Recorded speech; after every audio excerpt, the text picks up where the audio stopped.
Here I am. Hello, everyone, and welcome to our Twitter Space session. We are thrilled to have John Jarrell with us today. John brings a wealth of experience, having spent nearly 20 years in executive roles at major companies like Amadeus and SITA, where he led global operation in the aviation and the aerospace industries, managing teams of up to 3,000 people across 140 countries.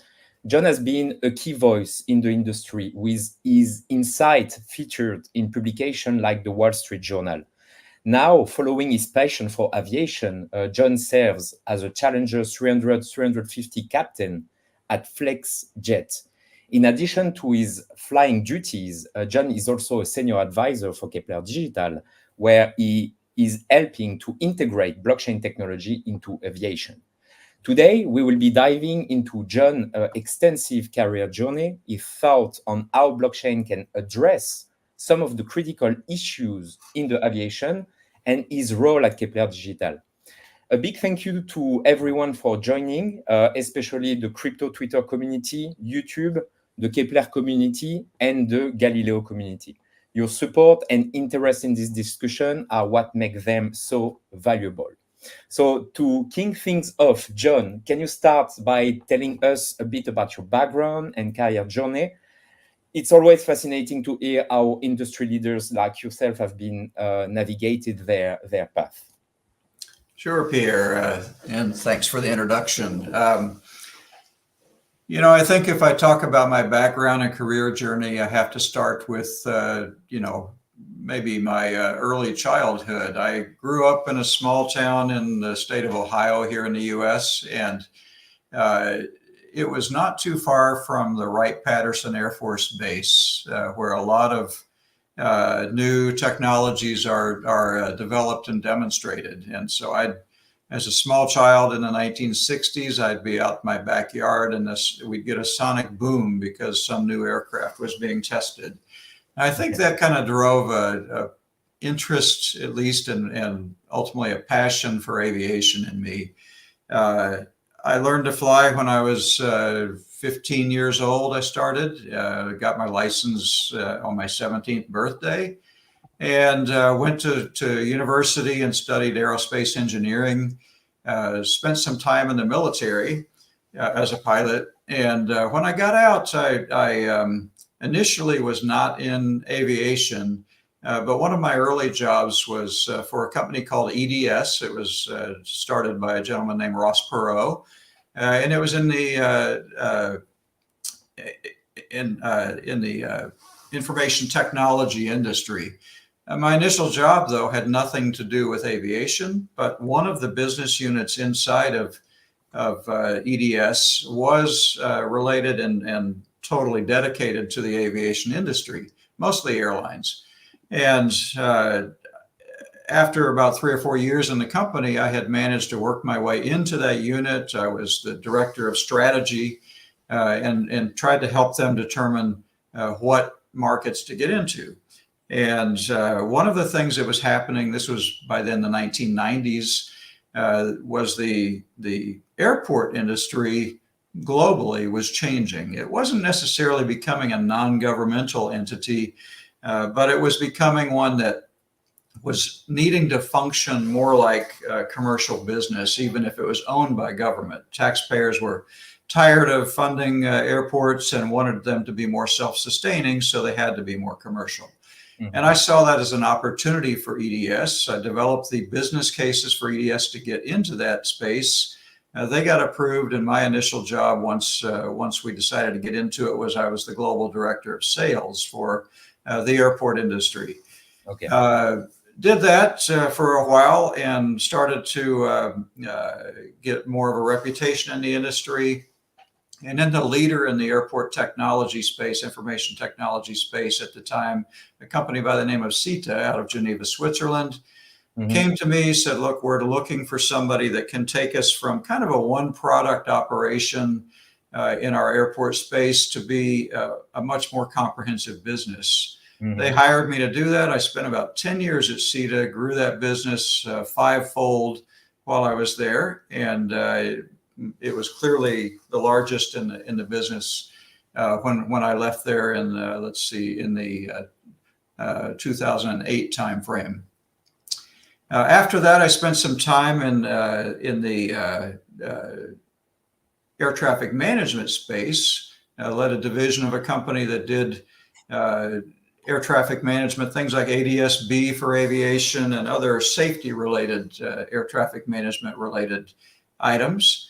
Left there and also did some avionics work for a company that later got acquired by Honeywell. Okay. And finally, I left there and got back into my original space when I moved to Amadeus in 2011. Amadeus was a company that had been on my board at SITA, so I was familiar with them and they were familiar with me. And they had decided to move from really an airline-focused technology space to one that also involved the airport space. And they asked me to help them start up that business. There were others in the company, Pabeun Ardeau, one of them, certainly, that convinced them that that was a space they needed to be into, but they were looking for somebody that had led in that space before, and I joined Amadeus to do that. So that was really where my background and career journey have gone. I retired fairly young in 2018. Mm-hmm. And quite honestly, after a couple of years, I got bored and decided to return to my roots, which was back into the cockpit. And that's when I moved into actually the piloting phase again for a career. Excellent, excellent. And you told us that you have held executive roles at major companies like Amadeus and SITA. Like, what were some of your key responsibilities in these roles? So really, at both those companies, as well as the other couple that I mentioned, my responsibilities ranged from all the way from product creation through to sales and delivery. So it was end-to-end leadership of a business unit or division of the company, with full P&L responsibility, full staff responsibility as well. Okay. And from what I hear, John, you have been managing global teams, especially on a very high scale with up to 3,000 people in 140 countries. It's not a small feat. And how did you approach global team management and ensure also effective communications? So the 3,000, for instance, included probably 65% internal staff. Okay. But we had dedicated contract staff that we had on long-term contracts that were fully dedicated to us, and that's where the 3,000 comes from. And it is quite a challenge to communicate and lead an organization like that, especially when it's spread out so globally. Really what I felt worked was strong communication. You could not be in front of those people all the time. So you had to make sure and get the word out, help people to understand what it was that the business was all about, what our objectives were. And we really stressed getting the right objectives in front of people and then empowering them to act on those objectives and make decisions on their own. Mm-hmm. But even then, it sometimes became difficult because, as many of you probably know, when you layer different levels of management as you need in 3,000 people, sometimes it's like the old telephone game that many of us have played when we were children. And you get a message, you tell that to the person next to you, you go around in a circle, and it's shocking how much that message can change by the time it gets back to you. Yeah. And so what I often did was I had an annual leadership meeting. We'd bring in all levels of the organization, from individual contributors to direct reports of mine, to some location globally for 4 or 5 days. And we do nothing but go through the strategy and try and communicate what it was we were trying to achieve over the next year. Okay. And I think by mixing those levels of management, it helped to communicate the message back into our different regions around the world, and make sure that people really understood what we were trying to accomplish. And the other thing I'd say is I traveled significantly and tried to get out into those people around the world and meet them, talk to them, And one of the things I like to do, it was actually fun and enjoyable for me, was if I was in a location, let's say Prague, I'd meet the team in Prague. I'd usually try to pick out an individual performer, not somebody in management, and ask them to go to lunch with me and just get to know them. And usually through that process, they would open up about the challenges they were facing or different things like that. And it gave us a chance to not only meet, but for me to communicate again the important things, the objectives, the goals of the organization. And at least in my case, I believe it worked effectively, and it helped us with managing a team of that size and with that much of a global spread. Super. And you told us that in 2018 you were retiring from your executive role at the different IT companies, but you get bored and you decided to come back to your passion, which is aviation, and you learn how to fly at 15 years old. What do you enjoy the most about flying? And let's remind the community that currently you are a captain, a Challenger captain at Flex Jet. What I think I like about flying is it's for many people, flying is stressful. For me, it's relaxing. You have to focus, and it gives you that opportunity through that focus to block out anything else that's going on in your life or in your business, because you really need to give it your full attention to do it effectively. For me, that's a relaxing effect, and it's something I enjoyed. One of the things I enjoy now, actually, in working at FlexJet or places like that, is I've kind of gone from being a young person in the industry to being an older person in the industry.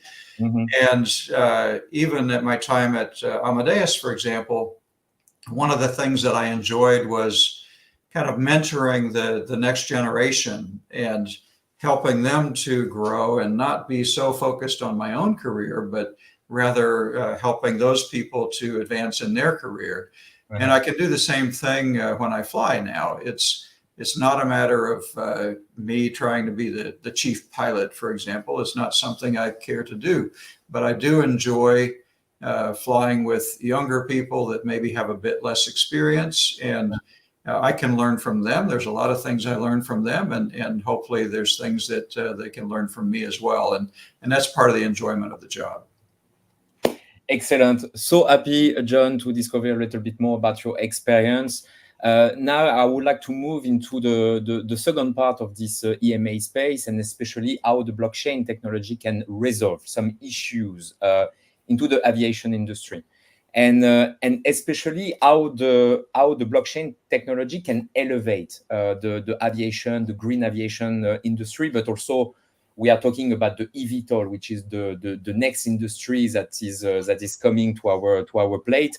So, how do you believe that the blockchain technology can address some of the issues of counterfeiting, for instance, into the aviation industry? Well, I think first of all, you've hit a topic that's important to me. Not so much the blockchain side.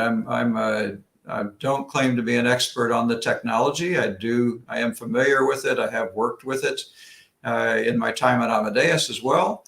But you talked about counterfeiting in aviation, and I will say that as a pilot for 48 years, that you're not going to go through that length of time in aviation without having encountered some type of problem or some type of emergency.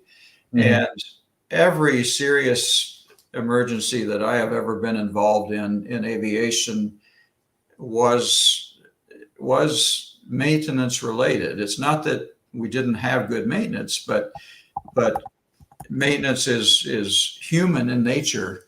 And because of that, whether it's from a design in a part that could be a problem, or a mistake that could be made by somebody in the maintenance department, or whether it's by counterfeiting, every incident that I've had that's been serious has been maintenance related. And unfortunately, nothing too recently, but but so you've again touched an area that's interesting to me, and I think blockchain can help that because it provides a tamper-proof ledger that ensures the authenticity, excuse me, of parts and products. And by creating a transparent and secure record of transactions, it becomes nearly impossible to counterfeit items into the supply chain, or to introduce counterfeit items into the supply chain. And something like 2% is the research that I've seen of parts in the supply chain they believe could be counterfeit. There's a tremendous amount of money in aviation parts. I'll give you an example on just a very small single engine piston aircraft, like a Cessna or a Piper. A lot of times the alternator that produces the electricity is basically one that you'd find in a car. It's made by the same people, but it has to go through special certification and sometimes has a few unique parts in it that make it aviation related. And it's very easy for somebody that is just trying to make some money to introduce the wrong parts into something like that, and that can then cause a failure. And so counterfeiting in the aviation parts industry, like I said, about 2%, can be very dangerous to pilots and to passengers. And so the fact that blockchain can help that is something I think is really important. And John, based on your experience, what are the spare parts of an aircraft that are the most prone to an advanced forgery or counterfeiting issues? You know, they can vary quite a bit. I mentioned an alternator as an example. I think you'd find that less in a higher end passenger aircraft, a corporate jet, or an airline jet is less likely in something like that. But what is likely and has been found are for instance, bolts. And you often think that something like a bolt is just a bolt, but it's not. And if a bolt is counterfeit and doesn't have the proper testing or the right materials in it, it could shear from loads in flight, and that's never a good situation. So I think something like a bolt or a fastener is a very easy place to find counterfeit parts in the industry. Absolutely. So with the blockchain technology, you are right to say that we have a very powerful tool to track the supply chain, but also the life cycle of some of the spare parts of an aircraft. Elaborating on the supply chain, in which extent do you think that the blockchain technology can elevate or to improve the supply chain transparency into the aviation industry? I think what blockchain can do is it enhances supply chain management in the industry by providing real-time visibility and traceability of parts. It ensures that all participants have access to the same immutable data, which can reduce errors and increase efficiency. Okay, and so blockchain is a very versatile tool. We have been experiencing different type of blockchain with different type of use cases. Today, with the democratization or with the blockchain being a technology that is scalable, what kind of specific problem within the aviation industry do you think it is best suited to solve? You know, I think there's a lot of things it can help to do. Again, the one that resonates with me the best is I think it's really well suited to parts traceability, maintenance records, compliance, those type of things. And it doesn't just have to be compliance with parts. It could be compliance with training or something like that. And let's say specifically in maintenance, it doesn't have to be just maintenance, but those parts traceability, maintenance records, compliance would be areas where I think it's extremely well suited. It can also streamline processes by automating transactions, reducing paperwork, etc.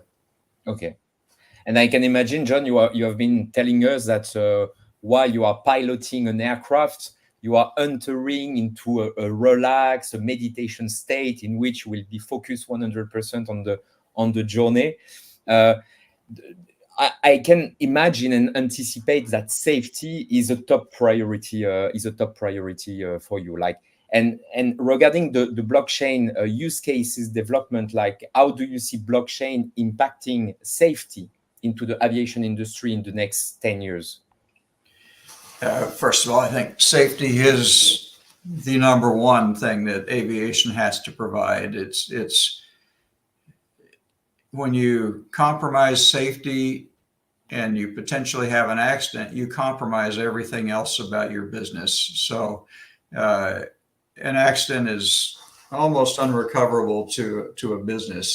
So so that means more than financial success, you need to put safety as number one in aviation.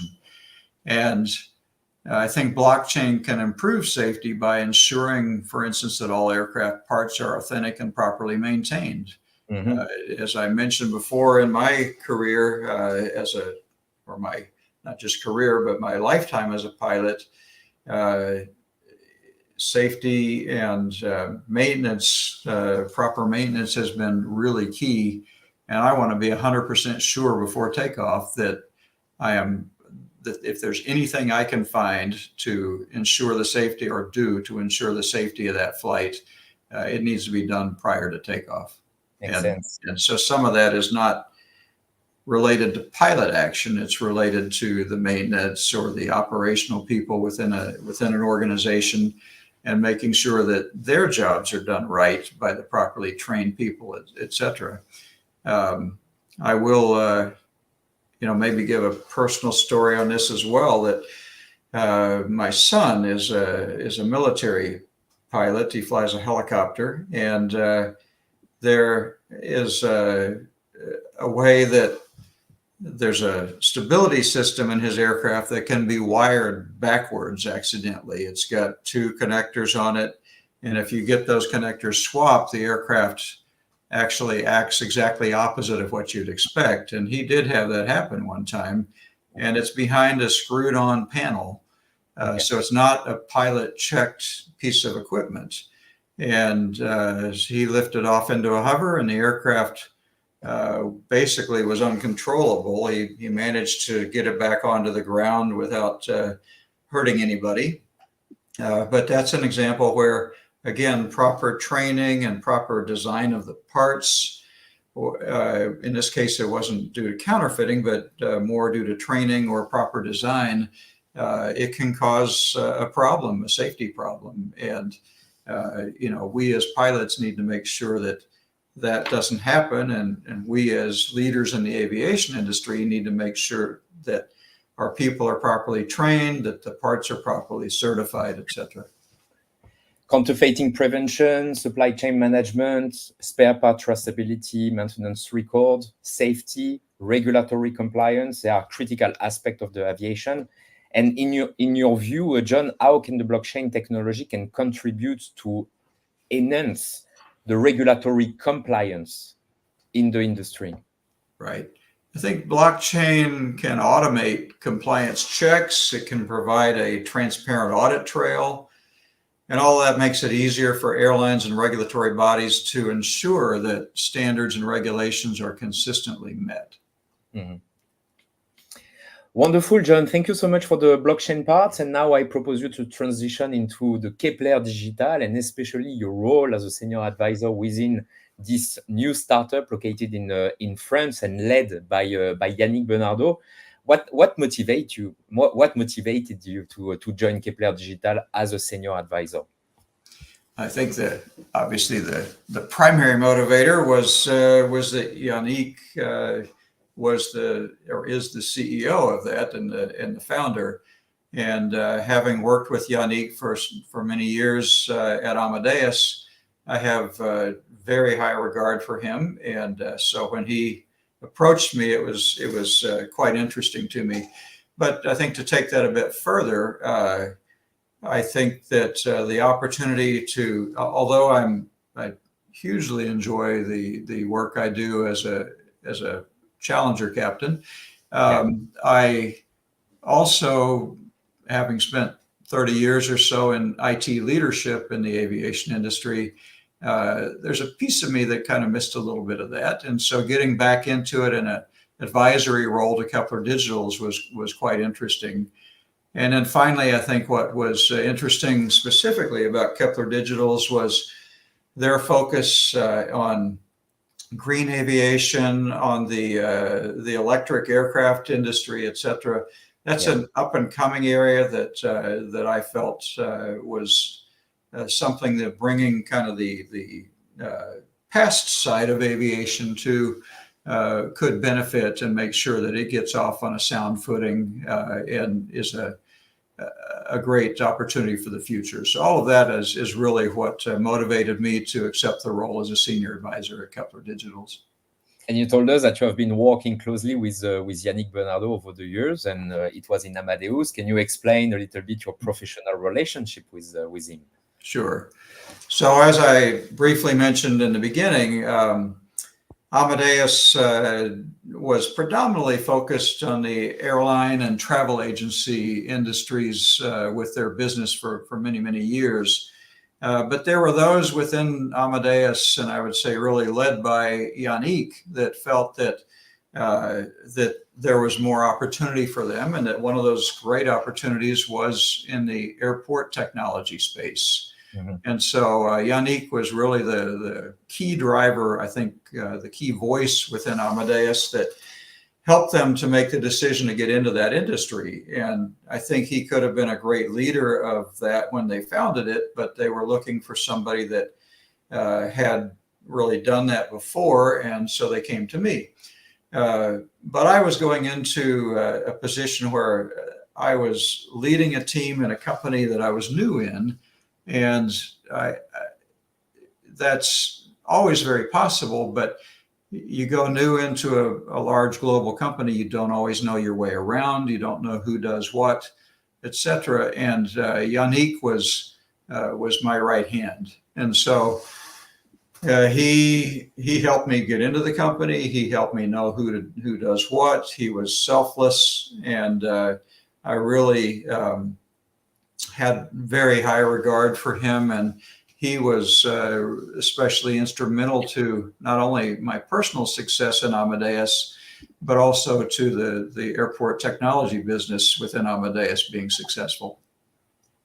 Excellent, John. And you know, I would like to know if you have a small anecdote to tell us about Yannick, about any victories or challenges that you had when you were working with him.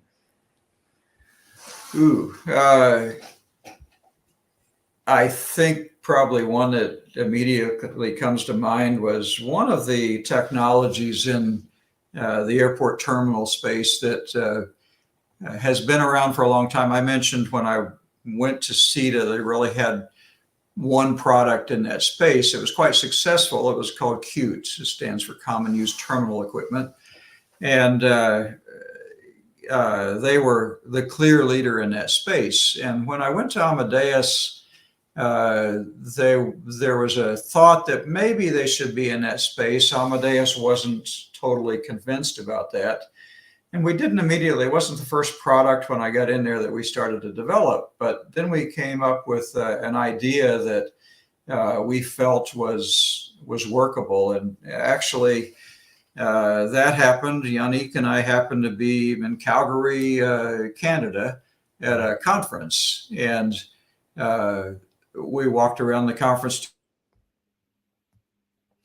days, and we were talking about the startup that we were doing there within Amadeus, and we saw some of the different passenger processing solutions like CUTE that were being talked about at this conference. And a thought hit me about a way that we could get into that business that would differentiate Amadeus from everybody else in the business. And so Yannick and I sat down and we brainstormed it, and within just a matter of a few days, we had what we felt was a winning concept, which we took back to the board, the internal board at Amadeus. We got approval to move forward, and within about a week, we had another gentleman within the business that figured out how to make it work, and we had a prototype going. So probably from Yannick and my initial conversation on this, it was less than a month, and we had a working prototype, and it took 10 years for the competition to come out with anything even similar.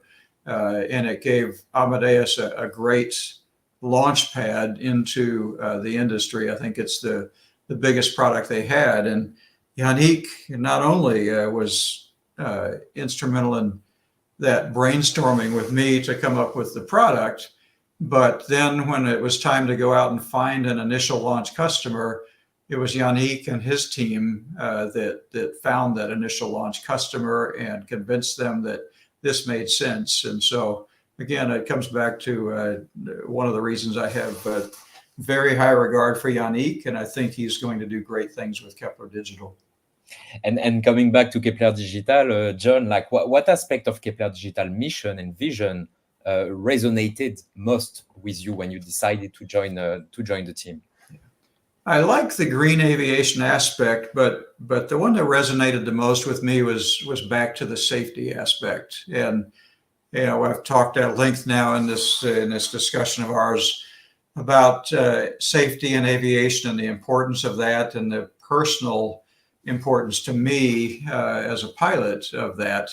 And so I think that mission of traceability and safety related things within Kepler Digitals is what resonates the most with me. John, Kepler Digital has a unique approach to integrate blockchain technology with aviation, green aviation, but also electrics or eVTOL. What do you find unique about Kepler Digital compared to other blockchain companies into the aviation industry? We know that Amadeus, SITA, they have been publishing some white paper on how to use blockchain technology to elevate the aviation industry. Like, what makes Kepler Digital different from the use cases that SITA and Amadeus has been exploring into the blockchain adoption? I think one of the things that makes Kepler Digitals unique is the desire and the ability to marry blockchain technology with aviation use cases. It paves a way towards a deeper integration of the blockchain technology with industry-specific needs. Mm-hmm. I also think that the team of experts, not only in Web3, but aviation industry experts, myself, Braden Nielsen, Fred Meyer, those guys who have experience, great experience long-term in not only airport technology and management, but also in the ground handling space. They bring, between us, we bring an interesting group of experiences that, coupled with that technology and Web3 experience that's within Kepler Digitals, can really help it to be successful. And Kepler, being a startup, I think is also quite agile. So that allows it to react quickly, to keep costs low, and that gives it an advantage over some of the more larger and more established technology companies. And then finally, I really trust the leadership under Yannick and feel that that's something that will help Kepler Digitals be successful. If we think about the airport or the aerospace industry, we can envision different departments within this big industry: the ground handling, the maintenance, the airline, aircraft management, team accreditation, etc. There is any specific project or initiative at Kepler Digital that you particularly is excited about? I think probably the one that gets me I find most interesting is really the electric aviation space, whether it's eVTOLs or other electric aviation opportunities. That comes back to the green aviation aspect of Kepler Digitals and that part of their mission. But it's interesting to me because, first of all, it's something that everybody these days in aviation, all the way from the big manufacturers like Boeing or Airbus, down to small startup companies, are really looking at and developing. And so I think it's in its infancy. It will have people that fail. It will have people that succeed. But watching that all develop, I think we're in the very beginning steps of that, and it makes it particularly exciting. And John, having this very broad experience into this industry, how do you think that this experience can help Kepler Digital in achieving its goals? I think my own experience of not only in the traditional aviation side, but seeing it from different angles. Again, I've led businesses that did air traffic management. I've led businesses that did airport terminal technology. I've led, didn't talk too much about it, but I've led businesses that did satellite communications for the aviation industry. And that's the one that I mentioned got sold to Honeywell. So having that kind of experience, not just in one piece, and I didn't even mention being a pilot, that aspect of it, but I think I've got a broad view of aviation, and not everybody that's in the startup space and, for instance, in the electric aviation has all of that. And so I think bringing that to Kepler Digitals and giving Kepler that all around comprehensive view of the industry can help it to be successful. And you know that Kepler Digital, so it's a startup. So we are just starting. Like, and what kind of challenges can you foresee for Kepler Digital? So clearly, just being a startup is a challenge to start with. It entails many things, whether that's raising capital or developing initial products or getting your name out there, getting launch customers. All of those things are challenges that any startup faces, not just Kepler Digital. So I think that's a set of challenges in itself. I think when you look at the electric aviation industry as being one of our key targets, that also brings some challenges with it. For example, regulatory. So I think that industry, not so much Kepler Digitals, but the electric aviation industry is going to be faced with regulatory hurdles, and they know it. They're working through it. They're making good progress on it with many of the civil aviation industries around, or civil aviation authorities around the world. But that's going to be a set of challenges: is how do we make sure that the customers that we target can be successful and aren't held back by regulatory concerns. I don't think that that blockchain, for example, is going to be the bigger challenge. I think that's something that can be done, but I think the regulatory industries will have concerns, and there will be challenges to allow many of these new eVTOLs, for instance, to fly. Some of those will be airspace related. How do they make sure that the various operators aren't interfering with each other in the airspace?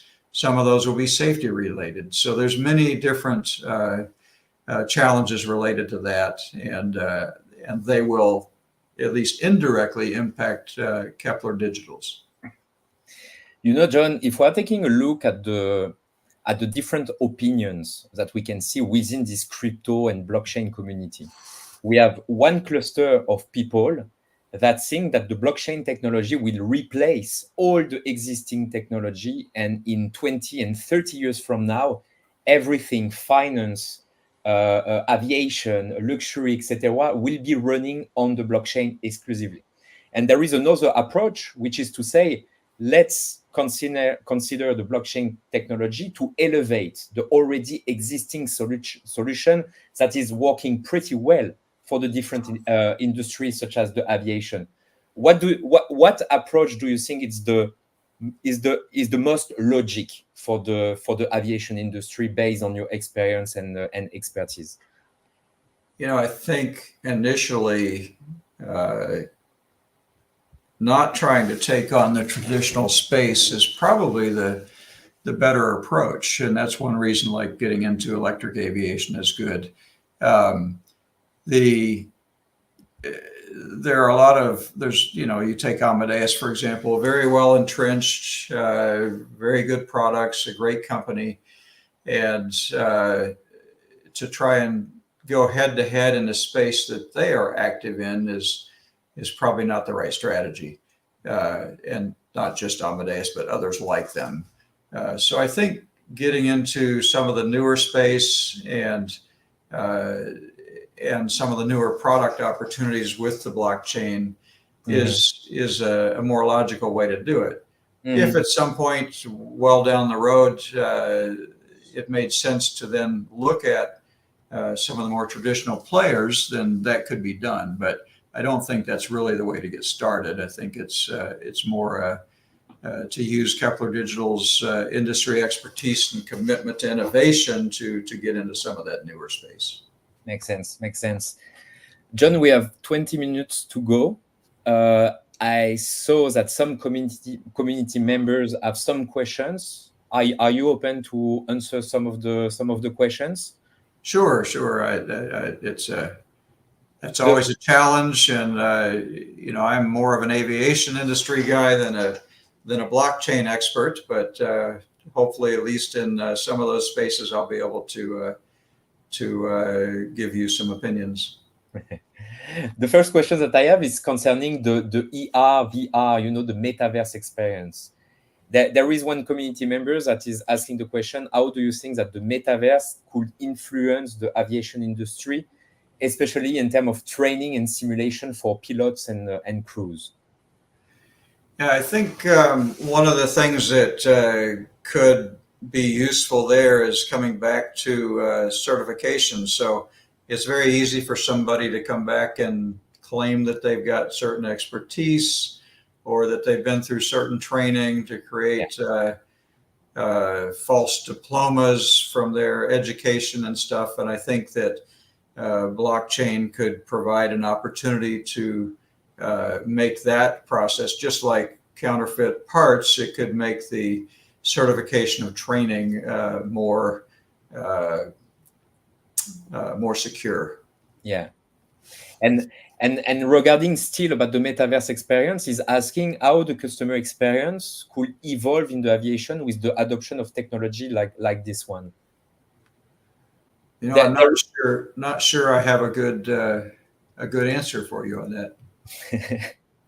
Again, not necessarily an expert in some of the how the technologies actually affect the customer, more about what they can do than what their impact on the customer could be. And do you have any take on the artificial intelligence development over the past few years? Like, how do you see artificial intelligence to complement technology like blockchain technology into this? I absolutely think there's an opportunity for artificial intelligence to be utilized in this space. It's the whole topic of artificial intelligence is an interesting one with some of the risks associated with it, but properly applied by the right people for the right purposes, I think it's got a huge opportunity. Maybe an example would be predictive maintenance, just the ability to use artificial intelligence to predict when something needs to be done in a more accurate way than our current tools are capable of doing it. Mm-hmm. All right. I'm navigating the questions. I have a few, but I'm willing to select some of them. I have a question reflecting on your extensive experience within executive roles at Amadeus, SITA. The question is, what was the most challenging project you ever managed in your life?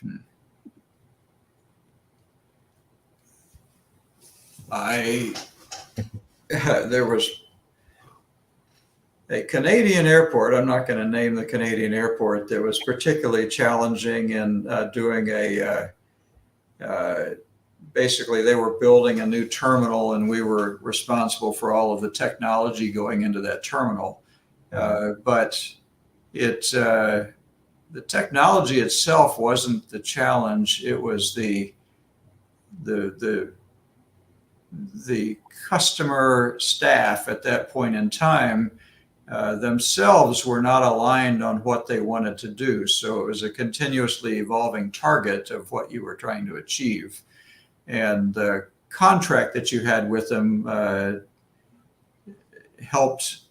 It gave you a direction, but that didn't overcome the fact that not everybody on the receiving end of that contract were aligned on what they wanted to do. And so those kind of challenges can be huge. We ultimately got through it. The terminal got opened on time and is a very successful terminal these days. But that's probably the most challenging project I've been involved in. It consumed a significant amount of my personal time, as well as vice presidents within my organization that basically had to live it and breathe it daily.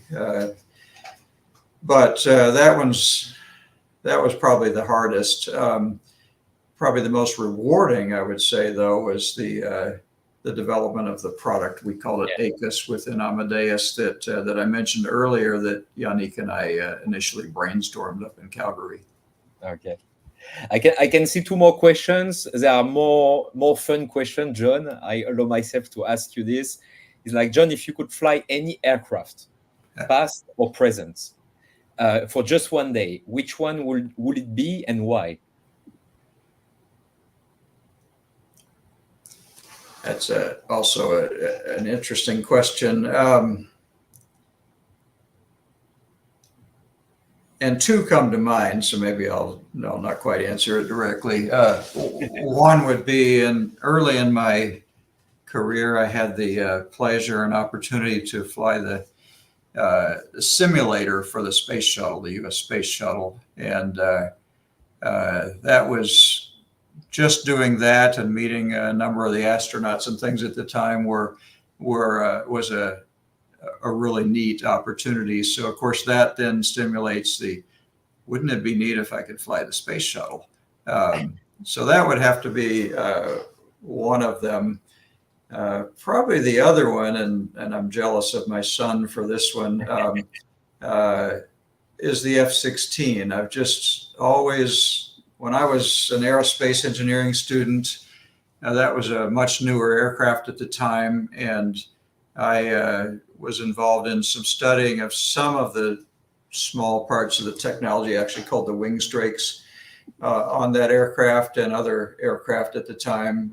And I was working together in a project with NASA. And so the F-16 has always kind of been near and dear to me. And my son had the opportunity to go to Edwards Air Force Base about, a year and a half, 2 years ago, and fly with a test pilot there in the F-16 and do some really neat things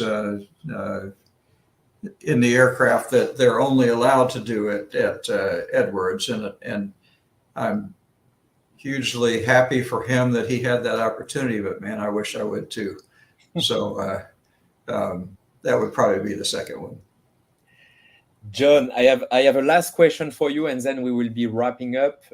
It's from Eloise or Virginia, I'm not sure. The question is, what is, according to you, the most striking Kepler use case?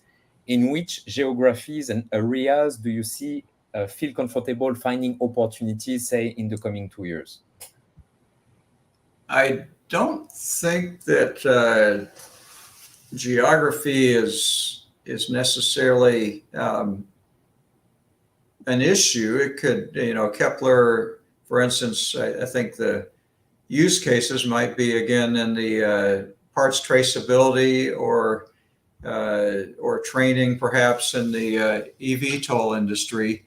And that's an industry that's global in nature. I mean, you see startups all around the world in that space. Perhaps, though, because of the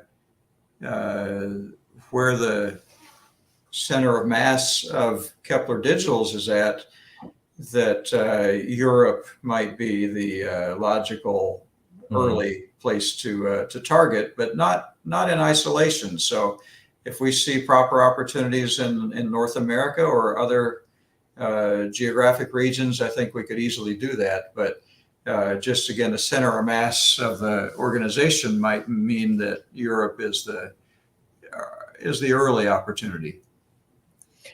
Thank you so much, John, for sharing your insights and experience with us today. It's clear that your background in aviation and your forward-thinking approach to technology will be valuable for Kepler Digital and the broader aviation industry. We are very excited to see all the use cases that we can develop with this technology to elevate some of the technology within the aviation industry that is working well. I would like to extend a special thank to everyone who joined us today, including Twitter, YouTube, the Kepler community, but also the Galileo protocol community. I could see a lot of engagement, enthusiasm that makes this discussion very impactful. We want to make sure that you stay tuned for more updates from Kepler Digital on the different social media channels as we continue to push the boundaries of what's possible at the intersection of the aviation and the blockchain technology. John, do you have any closing remarks for this interview, this EMA session?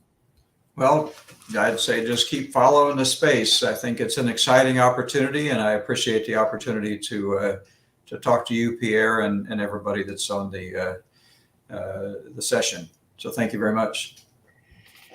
Thank you so much, everyone. Have a great day.